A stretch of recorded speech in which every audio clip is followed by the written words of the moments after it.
NASA का mission है अज्ञात का लेखा जोखा लेना। हम जितना जानते हैं उससे ज्यादा हम नहीं जानते। ब्रह्मांड की फितरत ऐसी ही है।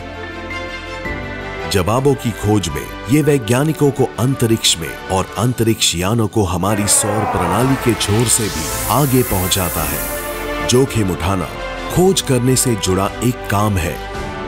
अंतरिक्ष की खोजबीन माचिस की तीली जलाने जैसा है। हमें नहीं मालूम कि अंधेरे में क्या कुछ मौजूद है। ये है क्या? वहाँ तो कुछ भी हो सकता है। अंतरिक्ष में मौजूद रहस्यमय यान और चिन्ह, लाखों सालों तक जिंदा रहने वाले एलियन, दुनियाओं को तबाह कर देने वाली जानलेवा किरणें। नासा के अभियानों के दौरान ऐसी बहुत सी परेशान करने वाली गड़बड़ियों का पता चला है। हमें 3 या 4 चीजें नजर आ रही हैं। हाँ, यहाँ 3 चीजें हैं और ये गड़बड़ियाँ हमारे बेहतरीन वैज्ञानिक को परेशान कर रही हैं। तो आइए देखते हैं साइंस डॉक्यूमेंट्स मिस्ट्रीज। 3 चीजें अंतरिक्ष में त्रिभुज के आकार में उड़ती नजर आती है। हाँ, पक्की बात है कि मैंने शटल के बाहर ऐसी कोई चीज पहले कभी नहीं देखी। नासा के मुताबिक ये अंतरिक्ष में तैरता मलबा है। अगर ये सिर्फ मलबा है तो उन्होंने इसे फिल्माया क्यों? नई खोजें पहले से ही कोई नतीजा तय करने से नहीं होती। आपको हर संभावना के लिए दिमाग खुला रखना पड़ता है। लेकिन पहचान में न आने वाली ये चीजें एक पूरे शटल मिशन के लिए खतरा बन सकती है। हमें 3-4 चीजें नजर आ रही हैं। हाँ, यहाँ 3 चीजें हैं।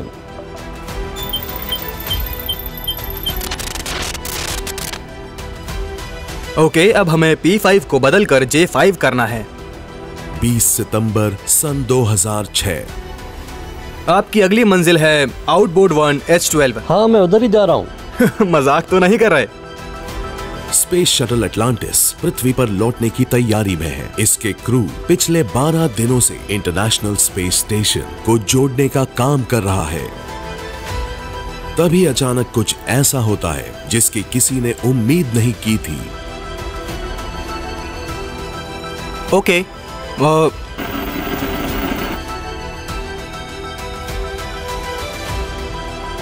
जिस दिन शटल को पृथ्वी पर लौटना था उससे पहले वाले दिन कमांडर ने कोई ऐसी चीज नजर आने की खबर दी जिसे पहले नहीं देखा गया था। ये कोई चमकती हुई चीज है। मिशन कंट्रोल ने कमांडर ब्रेंट जेट से इसके बारे में और जानकारी देने को कहा।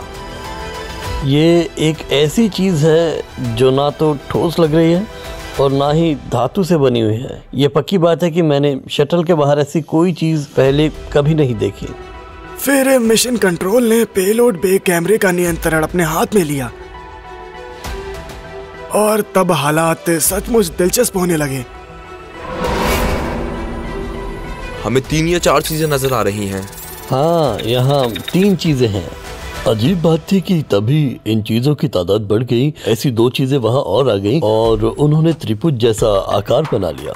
20 मिनट तक अटलांटिस आसमान में इन चमकती रोशनियों पर नजर बनाए रहा और ये तस्वीरें मिशन कंट्रोल तक पहुंचती रही। आपने जो वीडियो भेजी है उनकी जांच पड़ताल की जा रही है। वीडियो की जांच फौरन होने लगी और इंजीनियर ये जानने में जुट गए कि आखिर ये क्या चीज थी। जब इन चीजों की दिखने की खबर मीडिया तक पहुंची तो सनसनी पैदा हो गई। ये जो 3 चीजें नजर आई हैं, हर कोई इन्हीं के बारे में बात कर रहा है। ऐसे अनजान अंतरिक्ष यानों के बारे में कहानियां सुनने में आती रहती हैं, लेकिन अंतरिक्ष यात्रियों से मिली जानकारी पर आप ज्यादा ध्यान देते हैं। अनआइडेंटिफाइड फ्लाइंग ऑब्जेक्ट्स कहलाने वाली चीजों का आम आकार त्रिभुज जैसा माना जाता रहा है, तो ये ब्यौरा इन चीजों से मेल खा रहा था। इन हिलती डुलती चीजों को देखकर नासा को लगा कि ये अंतरिक्ष में तैर रहा मलबा था जो सूरज की रोशनी को रिफ्लेक्ट कर रहा था। अगर आप वैक्यूम में उड़ रहे हैं तो अंतरिक्ष में मौजूद चीजें अक्सर एक साथ ही बनी रहती हैं, और अगर 3 चीजें हों तो हमेशा त्रिभुज बनेगा ही। लेकिन इस सरकारी बयान से सब लोग सहमत नहीं थे।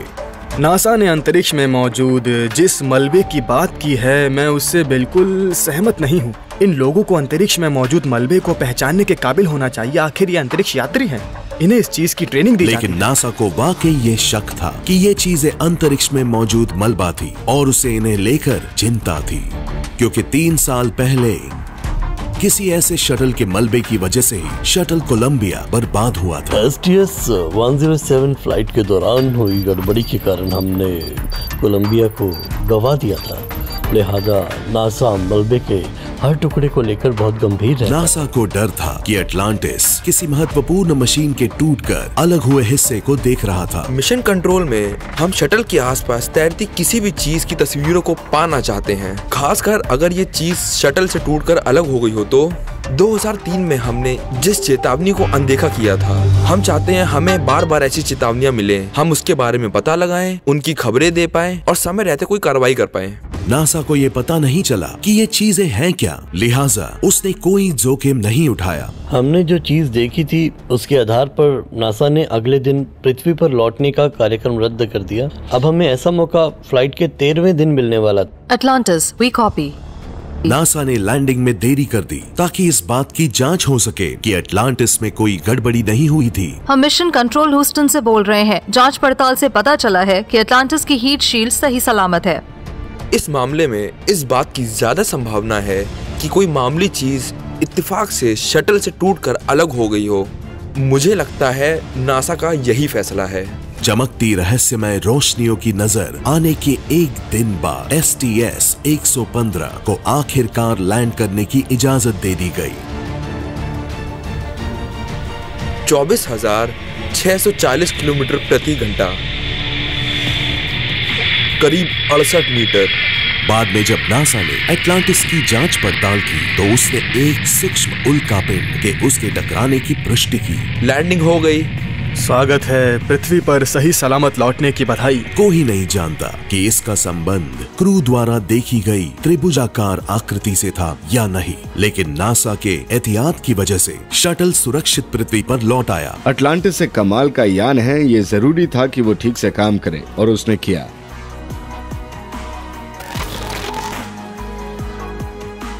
लेकिन त्रिभुज ही अंतरिक्ष में नजर आने वाले अजीब चिन्ह नहीं है। अंतरिक्ष में भटकते क्षुद्र ग्रहों की खोज में जुटे एस्ट्रोनॉमर्स को एक घटना ने हैरत में डाल दिया। ये क्या चीज है? कुदरत की ही कोई शक्ति या कोई अजीब चिन्ह। ये कुदरती तौर से बनी कोई चीज नहीं लग रही जो थी। अंतरिक्ष में किसी जगह की निगरानी ही कर रहा है। वाह, जरा देखिए तो। लग रहा था जैसे किसी ने आसमान में X चिन्ह बना दिया हो कि देखो यहाँ कुछ दिलचस्प है।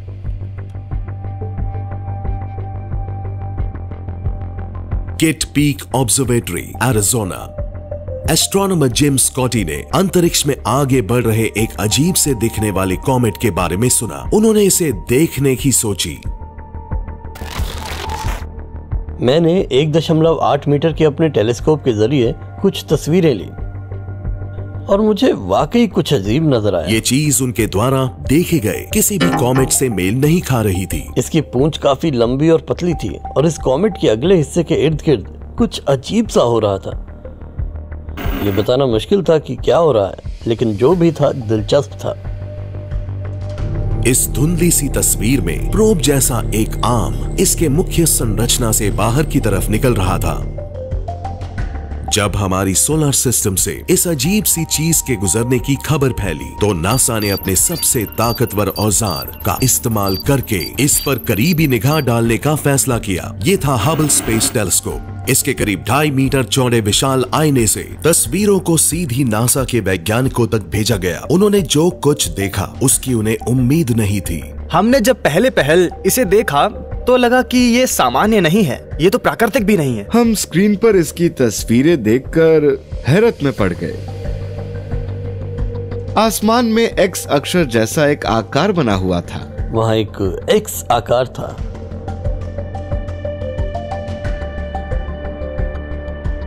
एस्ट्रोनॉमी में X आकार आमतौर पर नहीं पाया जाता। ये X जैसा क्यों दिख रहा था?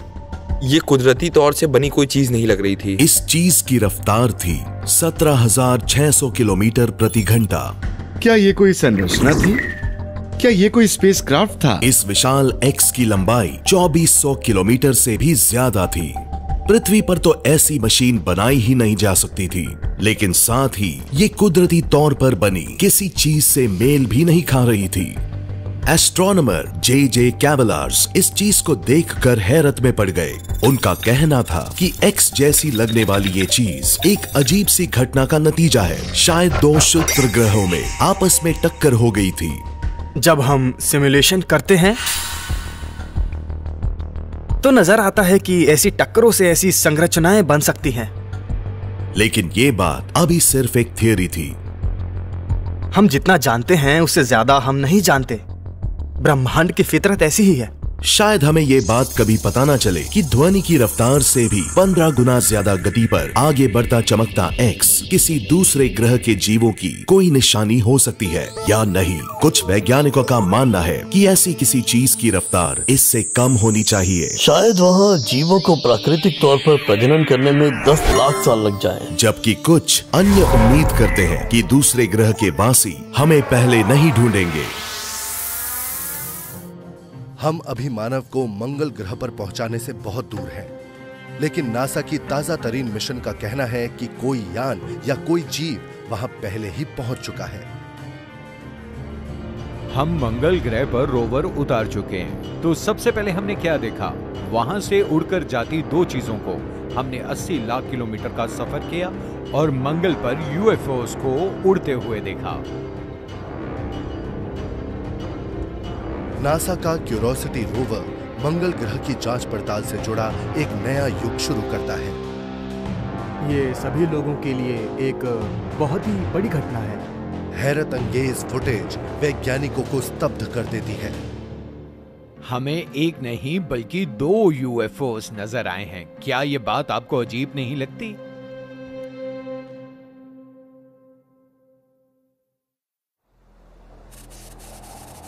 अगस्त 2012 deputy principal investigator Jim Bell इंतजार कर रहे थे और नासा का अनोखा और नया sky crane landing system Curiosity rover को मंगल ग्रह की सतह पर उतार रहा था। वहां मौजूद सभी लोगों को इससे जबरदस्त राहत मिली।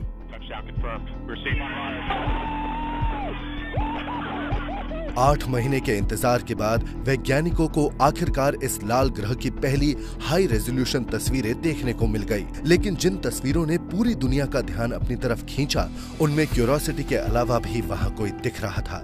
हम न जाने कब से मंगल पर उतरकर उसका नजारा लेना चाहते थे। अब क्यूरियोसिटी वहां पहुंच गया था। हमने कैमरे को चालू कर दिया तो हमने क्या देखा? 2 उड़ती हुई चीजें नजर आई।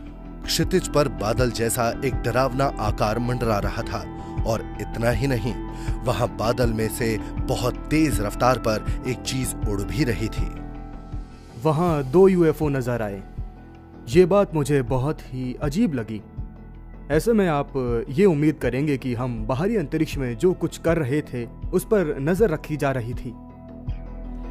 एक थ्योरी ये बनती है कि ये सफेद धब्बे मंगल ग्रह के चंद्रमाओं डीमोस और फोबोस की तस्वीरें हो सकती हैं, लेकिन बेल इस बात से सहमत नहीं है। इन तस्वीरों में जो कुछ नजर आता है, ना तो उसका रास्ता, ना उसकी रफ्तार, ना उसकी चमक फोबोस या डीमोस यानी मंगल की अन्य चंद्रमा जैसी है। जिम बेल को तो इस चीज की रफ्तार में ही गड़बड़ी नजर आई, क्योंकि क्यूरोसिटी ने लैंडिंग के बाद जो पहली तस्वीर खींची वो तस्वीर थी, वीडियो नहीं। हमने उसी वक्त क्यूरियोसिटी के कैमरों से कुछ तस्वीरें खींची थी, लेकिन हमने ये तस्वीरें टाइम लैप्स में नहीं ली थी। हमने उन कैमरों से कोई मूवी नहीं बनाई थी। क्यूरोसिटी के हैजर्ड कैमरे ने लैंडिंग के वक्त सिर्फ 8 तस्वीरें ली थी और वो सभी स्टिल तस्वीरें थी। तो अगर तस्वीर में कोई धब्बा अपनी जगह बदल रहा है तो शायद इसे बाद में जोड़ा गया हो। ये इमेज तो सिर्फ एक इमेज है, तो आप एक मूवी कैसे बना सकते हैं सिर्फ एक इमेज से? एस्ट्रोनॉमर मार्क डी एंटोनियो एक प्रोफेशनल इमेज एनालिस्ट भी हैं। वो साबित कर सकते हैं कि ऐसी कोई तस्वीर गढ़ना कितना आसान है। मैंने ऐसी ही ये एक तस्वीर ली है जो क्षितिज पर मौजूद बादलों वाली है।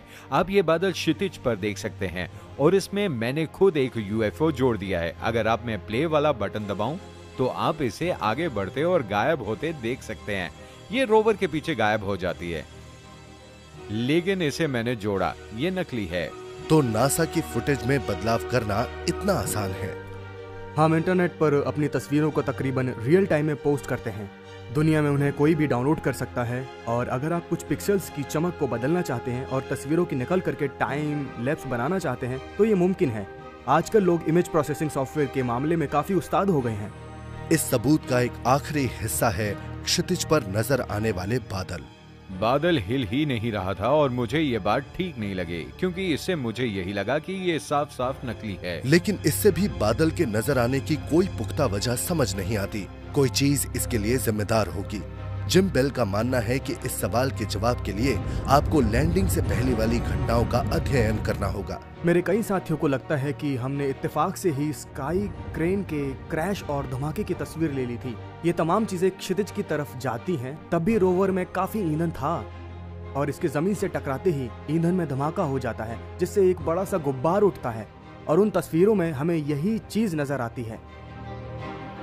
लेकिन स्काई क्रेन वाली बात हर किसी के गले नहीं उतरी। ये तो बहुत आसान है, बहुत सरल है। अगर स्काई क्रेन इस तरह गिरती है तो उसके साथ क्या होगा, इसका हम जरूर अंदाजा लगा सकते हैं। हमें इसका पता चल जाएगा। आज तक भी नासा इस गड़बड़ी के बारे में कोई आधिकारिक बयान नहीं दे पाया है। परग्रही गतिविधि की निशानियों के लिए शायद हमें और आगे देखना होगा। मैजेलेनिक बादलों में और आगे वैज्ञानिकों को कुछ ऐसा नजर आया है जो चकरा देने वाली संभावनाओं को जन्म देता है। जब हम डीप अंतरिक्ष से आती हुई हाई एनर्जी रेडिएशन को देखते हैं तो एक संभावना नजर आती है। हो सकता है कि ये किसी और का न्यूक्लियर रॉकेट हो। इसे सर्फिंग से जुड़ा सबसे कमाल का अनुभव कहा जा सकता है। नासा के वैज्ञानिकों को पास की एक आकाशगंगा में एक अजीब सी एक्सरे सिग्नल मिलती है। हो सकता है ये किसी और का न्यूक्लियर रॉकेट हो। क्या ये किसी परग्रही स्टार ड्राइव की निशानियां हो सकती हैं? पिछले हिस्से से परमाणु बम छोड़ना और उसकी वेव पर आगे बढ़ना, इसकी और जांच पड़ताल की जरूरत है। सन 2010 नासा की चंद्रा ऑब्जर्वेटरी को स्मॉल मैजेलेनिक क्लाउड कहे जाने वाले एक नजदीकी गैलेक्सी क्लस्टर में एक्सरे की निशानियां मिलती है।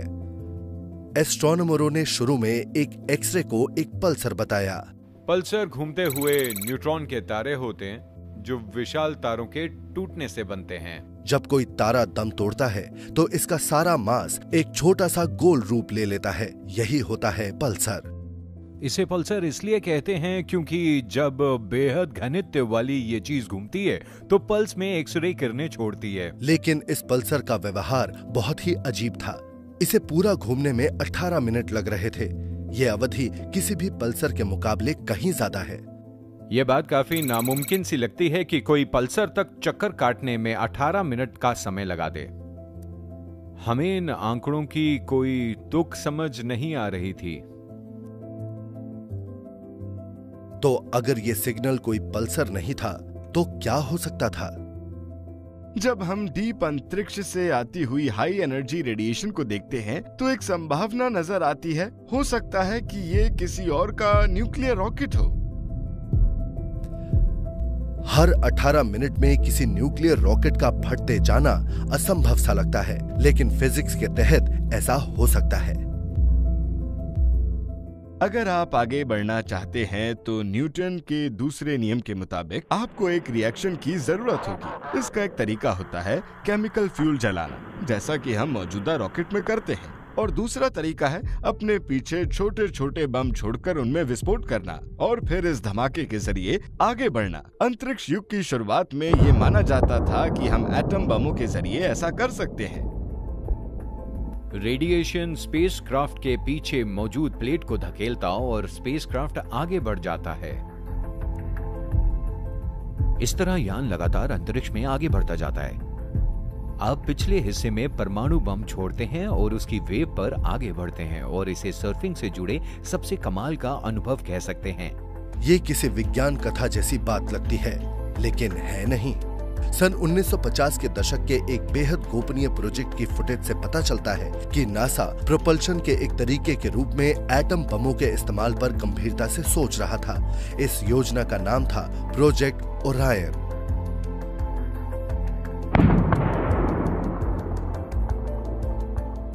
इस बात की चर्चा हुई थी कि एम्पायर स्टेट बिल्डिंग के आकार की पहले से तैयार एक कॉलोनी को एक एटम बम के इस्तेमाल के जरिए मंगल ग्रह तक पहुंचाया जाए। इस पर गंभीरता से चर्चा हुई थी और कागजों पर यह मुमकिन लग रहा था। एक डिजाइन में ये सोचा गया कि हम लॉन्च के वक्त ही न्यूक्लियर बॉम्ब इस्तेमाल करेंगे और फिर वायुमंडल में एक के बाद एक कई परमाणु धमाके होंगे। लेकिन न्यूक्लियर टेस्ट संधियों की वजह से सन 1964 में प्रोजेक्ट ओरायन का विचार छोड़ दिया गया। लेकिन इंसानों की इस संधि की वजह से अन्य सभ्यताओं पर इस टेक्नोलॉजी के इस्तेमाल पर रोक नहीं लगी थी। मान लीजिए हमें बहुत दूर से कोई ऐसा सिग्नल नजर आता है जिसके साथ बहुत ज्यादा एनर्जी जुड़ी होती है। यह एनर्जी हमारे द्वारा बनाए जा सकने वाली किसी न्यूक्लियर बम से भी ज्यादा होती है। तो ये जरूरी नहीं कि इस सिग्नल को किसी उन्नत सभ्यता ने ही उत्पन्न किया हो। अगर ये कोई परग्रही ओरायन ड्राइव नहीं है तो वैज्ञानिकों को इस संभावित पल्सर के अजीब व्यवहार के बारे में बताना होगा। फिलहाल हमें समझ नहीं आ रहा कि ये इतने धीमे धीमे क्यों घूम रहा है, लेकिन थ्योरी ये है कि अपने एक साथी तारे के साथ अपने किसी इंटरैक्शन की वजह से इसकी रफ्तार बढ़ने की वजह धीमी हो रही है। हमें अब भी इसे समझने की जरूरत है। अगर ये पल्सर है तो इसका व्यवहार हमारे द्वारा देखे गए किसी भी पल्सर से नहीं मिलता। ये ब्रह्मांड में अनोखा है, ये हमें ऐसा लगता है, लेकिन इसका व्यवहार बिल्कुल वैसा है जैसे मेरे मुताबिक किसी प्रोजेक्ट ओरियन ड्राइव का होना चाहिए। जब भी हम कोई ऐसी चीज देखते हैं जो बेहद अजीब होती है तो ये ठीक ही है कि हमारे दिमाग का एक हिस्सा ये सवाल पूछे कि कहीं किसी ने इसे जानबूझकर तो ऐसा नहीं बनाया। स्टार वॉर्स आपके नजदीक मौजूद किसी सूर्य पर पहुंच रही है। हम उम्मीद ही कर सकते हैं कि एक डेथ स्टार ना हो, वरना मुसीबत हो जाएगी। अंतरिक्ष में किसी चीज ने सूर्य के नजदीक घुसपैठ की है। ये स्पेसशिप जैसा लग रहा था। हम जो चीज देख रहे हैं वो पृथ्वी से 10 गुना बड़ी है। सोचिए, किसी ग्रह से भी बड़े किसी स्पेसशिप को बनाने के लिए कितने संसाधनों की जरूरत पड़ेगी।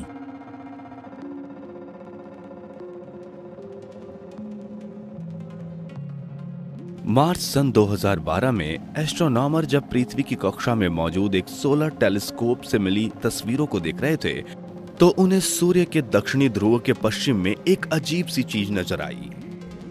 अब ये क्या है? ये कोई खतरनाक चीज ही लग रही थी। ये तो स्टार वॉर्स का डेथ स्टार लग रहा था। हम उम्मीद कर सकते हैं कि एक डेथ स्टार ना हो, वरना हम गंभीर मुश्किल में फंस जाएंगे।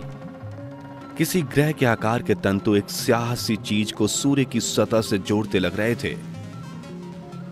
इसकी जानकारी से कयास लगने लगे कि हमारी इस सितारे के पास इस रहस्यमय चीज का होना कोई इत्तेफाक नहीं है। भला कोई सूर्य के पास आना क्यों चाहेगा? शायद ये ईंधन लेने के लिए अच्छी जगह हो, इसलिए सूर्य में हाइड्रोजन जलती है और ये किसी स्टारशिप के लिए बेहतरीन ईंधन है। कहीं ऐसा तो नहीं कि स्पेसशिप सितारों से ज्यादा नजदीक पहुंचकर उनकी ऊर्जा से ईंधन ले रहे हों और अंतरिक्ष में इसी ईंधन से आगे बढ़ रहे हों। ये तस्वीर यकीनन इस संभावना को पैदा करती है। सूरज एक सेकंड में उतनी ऊर्जा देता है जितनी कि इंसान ने अपने पूरे इतिहास में इस्तेमाल की है। लेकिन सूर्य के वायुमंडल का तापमान 30 लाख डिग्री होता है, जो इंसान की बनाई किसी भी टेक्नोलॉजी को तबाह कर देगा। हमारा कोई स्पेसक्राफ्ट सूर्य से ऊर्जा नहीं ले सकता, लेकिन किसी दूसरे ग्रह के वासी ऐसा कर सकते हैं। इसके लिए तो काफी उन्नत इंजीनियरिंग की जरूरत होगी। कोई सामान्य स्पेसक्राफ्ट तो यकीनन भाप बनकर उड़ जाएगा। आप ऐसा कोई डेथ स्टार बना सके जो ईंधन लेने के लिए सूर्य जैसे नक्षत्र के साथ सट जाए तो ये काम बिल्कुल नामुमकिन सा ही लगेगा। लेकिन अगर वो इतना उच्च तापमान संभाल ले तो ये मुमकिन है। जब डेथ स्टार के ईंधन का टैंक भर जाता है तो उसका विशालकाय नोजल अलग हो जाता है और ये स्पेसक्राफ्ट गैलेक्सी में कहीं और तबाही मचाने के लिए निकल जाता है। ये कमाल का आइडिया है और नासा ने इस काली सी आकृति के सिलसिले में एक अलग ही इतनी ही हैरान करने वाली व्याख्या पेश की है। ये है नॉन एलियन फेनोमेना। आपको ये मैग्नेटिक बबल के ट्रेंडल नजर आ रहे हैं। ये मैग्नेटिक बबल किसी बड़े डेथ स्टार जैसा लगता है। टेंड्रिल या प्रोमिनेंस। हाइड्रोजन के बादल सूर्य के वायुमंडल के छोर से चिपके रहते हैं। डेथ स्टार अपने आप में एक सोलर मैग्नेटिक बबल है जिसका आकार बेहद गर्म प्लाज्मा से भरे जुपिटर जितना है। इस गोले को सिर्फ एक ही चीज इसकी जगह टिकाए रहती है, अपनी जगह बदलने वाला एक चुंबकीय क्षेत्र। ये कभी न कभी तो फटते हैं और आखिर में हम स्पेस में होते हैं। इसी विस्फोट को देखते हैं तो बेशक पृथ्वी पर हम ऐसी घटना को नहीं देखते, लेकिन सूरज में तो ये जबरदस्त धमाके हमेशा जारी रहते हैं। बेशक नासा की फुटेज में किसी ग्रह को तबाह करते डेथ स्टार को कैद नहीं किया गया है, लेकिन फिर भी हमारा सूर्य पृथ्वी पर मौजूद जीवन के लिए एक बड़ा खतरा है। यहाँ नजर आने वाला यह विस्फोट दरअसल एक कोरोनल मास इजेक्शन है। ये डेथ स्टार बबल से 1000 गुना ज्यादा ऊर्जा छोड़ता है।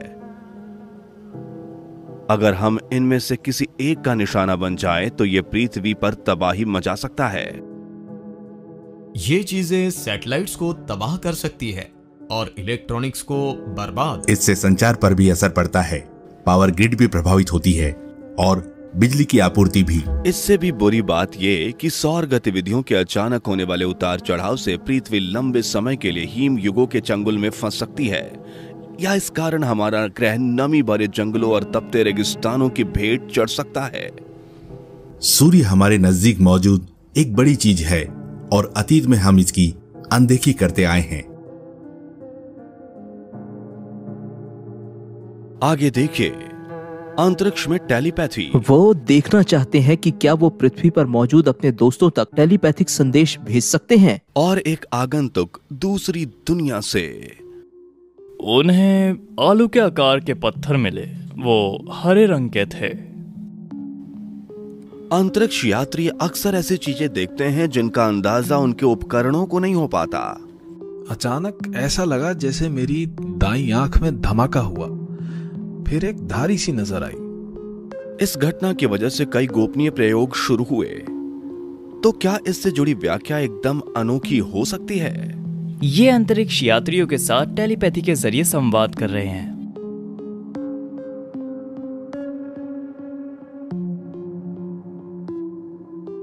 सन 1969 में चांद पर कदम रखने वाले इंसान के पहले दल का पृथ्वी पर लौटने पर किसी महानायक की तरह स्वागत किया गया। डीब्रीफिंग के दौरान बज अल्ड्रिन ने मिशन से निकाले जाने का खतरा उठाते हुए भी स्पेसक्राफ्ट के कैबिन के अंदर रोशनियों की चमकने की बात कही। 4 महीने बाद अपोलो 12 मिशन के दौरान एलन बीन को एक बिल्कुल अलग तरह की स्थिति का अनुभव हुआ। मैंने जब इन्हें पहली बार देखा तो मैं चंद्रमा के पिछले हिस्से में था। मैं एक क्रेटर को देख रहा था, तभी मुझे एक चमक दिखी। मैंने सोचा कि क्या वाकई में मैंने एक चमक देखी है, क्योंकि वहां तो कुछ नहीं हो रहा था। अजीबोगरीब रोशनियों का जिक्र अपोलो मिशन लॉग्स में कई बार किया गया। अजीब बात थी कि ये चांद की तरफ बढ़ते हुए ज्यादा दिखती थी, वापसी के दौरान कम। 4 जुलाई को आतिशबाजी जैसी चमक नजर आई। नासा के अंतरिक्ष यात्रियों के साथ कुछ घट रहा था। ठोस सबूत उपलब्ध न होने से अंतरिक्ष यात्री अपने अनुभवों के बारे में अनुमान ही लगा सकते थे। लूनार मॉड्यूल पायलट ईडी मैचेल का मानना है कि बाहरी अंतरिक्ष टेलीपैथी के लिए एक बेहतरीन माध्यम हो सकता है। बिना नासा को बताए उन्होंने अपना एक खास प्रयोग किया। एडगर मिशेल ने कुछ यूएसपी प्रयोग करने का फैसला किया। अंतरिक्ष में उन्होंने ये जानने की कोशिश की कि क्या वो टेलीपैथिक के जरिए पृथ्वी पर मौजूद अपने दोस्तों तक संदेश भेज और पा सकते हैं। लेकिन मिचेल की कोशिशों का कोई नतीजा नहीं निकला। इस चमक का टेलीपैथी से कोई लेना देना नहीं था। नासा ने आखिरकार खुद ही इन रोशनियों की जांच पड़ताल करने का फैसला किया। बहुत से अंतरिक्ष यात्री ऐसे खास चश्मे पहनते हैं जो इंसानी आंख को नजर न आने वाले कणों को रिकॉर्ड करते हैं और कोई चमक नजर आने पर उसके बारे में बताते हैं। हमने अपने नाइट गॉगल लगा लिए और वहां बैठ गए। फिर हर मिनट या उससे भी कम समय में हमें अचानक कोई रोशनी नजर आती और हम उसके बारे में बताते। ये बहुत तेज रफ्तार से आ रहे थे। वाकई इन चश्मों ने इस चमक को बिल्कुल वैसे रिकॉर्ड किया जैसा अंतरिक्ष यात्रियों ने इनके बारे में बताया था। लेकिन ये है क्या? नासा का ऑफिशियल बयान ये है कि ये रोशनियां कॉस्मिक रेज हैं, जबरदस्त ऊर्जा वाले कण लगभग प्रकाश की गति से अंतरिक्ष में आगे बढ़ते हुए अंतरिक्ष यात्रियों और उनके यान पर बरसते रहते हैं। लेकिन सवाल अभी भी बाकी थे। अब भी कोई नहीं बता पा रहा था कि अंतरिक्ष यात्रियों को पृथ्वी से दूर हटते समय ही ये अजीब रोशनियां ज्यादा क्यों दिखती थी। तो ब्रह्मांड से जुड़ा ये रहस्य अब भी कायम है।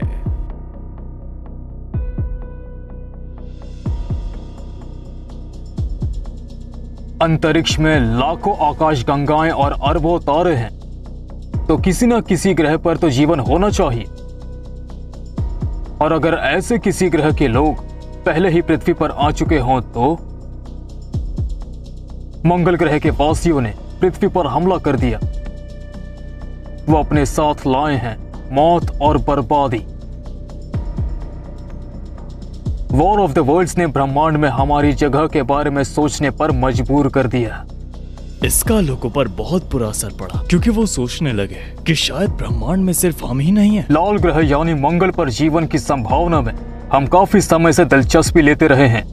जब हमें मंगल ग्रहों जैसी जगहों में जीवन मिलने लगेगा तो इसका मतलब होगा कि रहने के अयोग्य ग्रहों में भी जीवन मुमकिन हो सकता है। इससे ब्रह्मांड के दरवाजे खुल जाएंगे। क्या नासा के पास इस बात के सबूत हैं कि मंगल ग्रह से आए हमलावर पहले ही हमारी पृथ्वी पर उतर चुके हैं? पृथ्वी की परिधि में स्पेस शटल डिस्कवरी में लगे कैमरे एक असाधारण दृश्य को रिकॉर्ड करते हैं। उन्होंने पहले कभी कोई ऐसी चीज नहीं देखी थी। ये बात समझ नहीं आती कि किसी मलबे की गतिविधि भला ऐसी क्यों होगी। ये कुदरती नहीं हो सकता, ये कृत्रिमी होगा।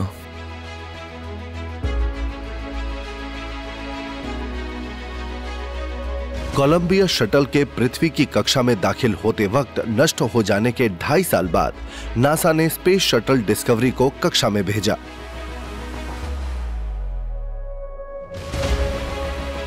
योजना थी इसे इंटरनेशनल स्पेस स्टेशन से जोड़कर वहां मौजूद 2 लोगों तक सामान पहुंचाना। लेकिन इस मिशन का असली ध्यान सुरक्षा पर था। हमें फौरन जिन चीजों के टूटने का डर था उनमें से एक थे कैमरे। कुछ ही मिनटों में नासा को शटल की थर्मल शील्डिंग को पहुंचे नुकसान के परेशान करने वाले सबूत मिल गए। डिस्कवरी के क्रू के साथ सदस्यों के लिए यह बेहद डराने वाली स्थिति थी। नासा के विशेषज्ञ समझ गए कि लॉन्च के दौरान हीट शील्ड का एक छोटा सा हिस्सा क्षतिग्रस्त हो गया था, यानी शटल की दोबारा पृथ्वी की कक्षा में दाखिल होते समय उसके सामने जबरदस्त खतरा पैदा हो सकता था। एयर लॉक को डीप्रेशराइज कीजिए। ठीक है ह्यूस्टन। पहली बार अंतरिक्ष यात्रियों ने शटल की अंदरूनी हिस्से की मरम्मत करने की कोशिश की। मिशन स्पेशलिस्ट स्टीव रॉबिन्सन के पैरों को स्पेस स्टेशन के ग्रैपल आर्म से बांध दिया गया था और उन्होंने अपने क्रू को सुरक्षित पृथ्वी पर भेजना सुनिश्चित करने के लिए अपनी जिंदगी जोखिम में डाली। अनुभवी एस्ट्रोनॉट लीरॉय चाओ जानते हैं कि अंतरिक्ष में चलने वाले किसी व्यक्ति को कैसा महसूस होता है।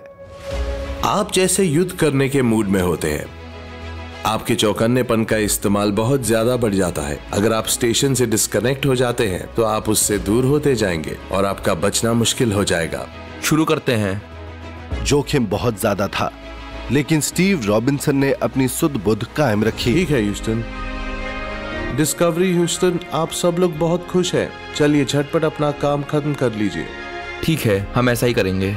रॉबिन्सन द्वारा की गई मरम्मत कामयाब लग रही थी, लेकिन जब शटल फिर से पृथ्वी की परिधि में आने की तैयारी करने लगी तो उसके एक कैमरे ने आसपास उड़ती एक अजीब सी चीज रिकॉर्ड की और पूरी दुनिया को इन अंतरिक्ष यात्रियों की सुरक्षा को लेकर चिंता हो गई।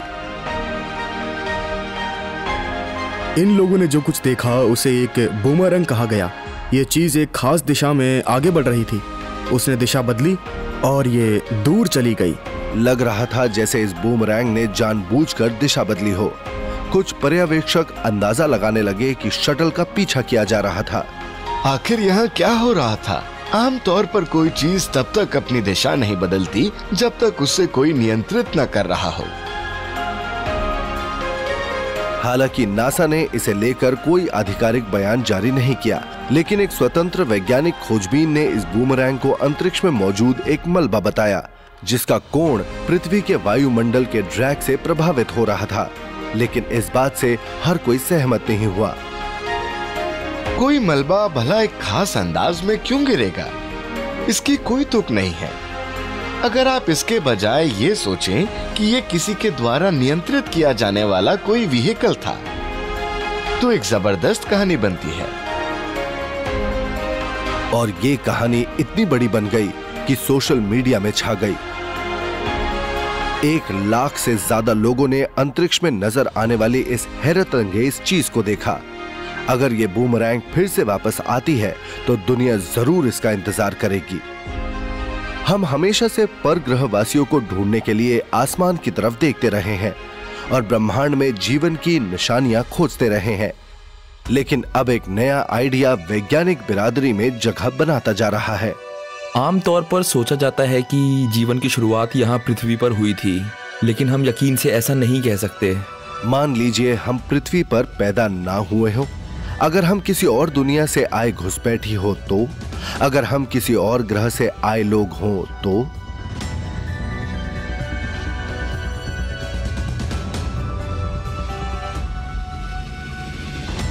3 अरब 80 करोड़ साल पहले पृथ्वी एक धधकती हुई जगह थी जिस पर उल्का पिंडों की बारिश होती रहती थी। ये जगह जीवन के योग्य नहीं थी, लेकिन अगर पत्थरों और आग की इसी बारिश से हमारी दुनिया में जीवन की शुरुआत हुई तो, अगर किसी परग्रही जगत से आई किसी चट्टान के साथ एक परग्रही सामान यानी हम यहां पहुंचे हो तो, इस थ्योरी को पैंसपर्मिया कहते हैं। पैंसपर्मिया के मुताबिक यहां मौजूद जीवन की शुरुआत कहीं और हुई है। किसी सक्रिय इकोसिस्टम वाले ग्रह से कोई टक्कर हो सकती है और इस टक्कर की वजह से सामग्री अपने साथ जीवन लेकर स्पेस में पहुंच सकती है। कुछ जीव रूप बहुत ही सख्त जान होते हैं और वो इस टक्कर को झेल सकते हैं और इस तरह आप एक नए ग्रह पर पहुंच सकते हैं।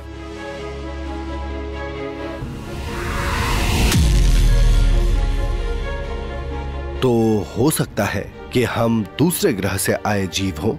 बात सुनने में अजीब लगती है, बिल्कुल विज्ञान कथा जैसी, लेकिन हम ऐसे उल्कापिंड देख चुके हैं जो जब पृथ्वी पर गिरे तो उनमें अमीनो एसिड यानी जीवन के निर्माण करने वाले तत्व मिले। अगर जीवन किसी दूसरे ग्रह से आने वाली चट्टान से शुरू हुआ तो वो चट्टान आई कहां से? वैज्ञानिकों को शायद ऐसी जगह ढूंढने के लिए ज्यादा दूर ना जाना पड़े जहां तब जीवन मौजूद था जब पृथ्वी की उम्र कम थी। सन 2003 में हबल टेलीस्कोप ने एस्ट्रॉयड बेल्ट में मौजूद सबसे बड़ी चीज पर करीब से नजर डाली। यह है सीरीज नाम का एक लघु ग्रह जो चट्टानों और मलबे के बीच मौजूद है। सीरीज सबसे बड़े आकार का एस्टेरॉयड है। हबल कई सालों से इसका अध्ययन कर रहे हैं। वो इसकी बनावट के अलावा ये भी जानने की कोशिश में है कि सोलर सिस्टम अपनी शुरुआती वर्षों में कैसा हुआ करता था। लेकिन सीरीज एस्ट्रॉयड की चट्टानों का सिर्फ एक ढेर ही नहीं है। सीरीज के बारे में एक दिलचस्प बात यह है कि ये गोल है और ये शायद बर्फ से ढका हुआ भी है। आंकड़ों से ये भी पता चलता है कि सीरीज का तापमान उम्मीद से कहीं ज्यादा गर्म है। सीरीज के सतह का तापमान 0 से करीब 30 डिग्री कम है और ये तापमान इतना है कि इसके कारण एक ऐसा पर्यावरण पनप सकता है जो कुछ जीव रूपों के लिए अनुकूल हो सकता है। तो जब 3 अरब 80 करोड़ साल पहले पृथ्वी धधक रही थी तब सीरीज में शायद जीवन सुरक्षित पनप रहा होगा, लेकिन इससे ये नहीं पता चलता कि पृथ्वी तक जीवन कैसे पहुंचा। लेकिन सीरीज की सतह पर मौजूद एक बड़ा सा सफेद धब्बा एक सुराग देता है। यह धब्बा इंडियाना के आकार जितना है। एस्ट्रोनॉमर्स को लगता है कि ये दरअसल सीरीज का वो बड़ा सा हिस्सा है जो इस पर से हटा है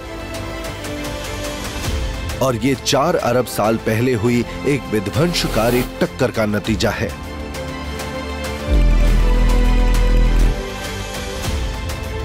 तो अगर सीरीज का कोई टुकड़ा इस एस्ट्रॉयड की सतह से टूटकर पृथ्वी की तरफ आया हो और उस पर दूसरे ग्रह के जीवन की जड़ें जमा दी हो, तो ऐसा भी हो सकता है कि इसका ये टुकड़ा हमारी अनछुई दुनिया की चट्टानों में गहराई तक जगह बना गया हो। नासा स्पेस में जीवन के कायम रहने के विचार को बहुत गंभीरता से लेता है। सन 1984 में एजेंसी ने पृथ्वी की कक्षा में 1,25,00,000 बीज लॉन्च किए। ये बीज लंबी अवधि वाली एक एक्सपोजर फैसिलिटी में 6 साल तक स्पेस में रहे। इसके बाद उन्हें वापस पृथ्वी पर ले आया गया। इन बीजों को वापस लाकर पूरे अमेरिका में बांट दिया गया ताकि इन्हें बोकर देखा जाए कि क्या ये उगते हैं, और ये वाकई उगे। तो अगर किसी दूसरे ग्रह का बीज अंतरिक्ष में होने वाली यात्रा को झेल सकता है, तो अरबों साल पहले जीवन के बीज के साथ भी ऐसा हो सकता है। हम नहीं जानते कि जीवन की शुरुआत कहां और कैसे हुई। यह ब्रह्मांड जीवन की बीजों से भरपूर हो सकता है और पृथ्वी जैसे किसी ग्रह को ये बीज बाहर से मिलते हैं।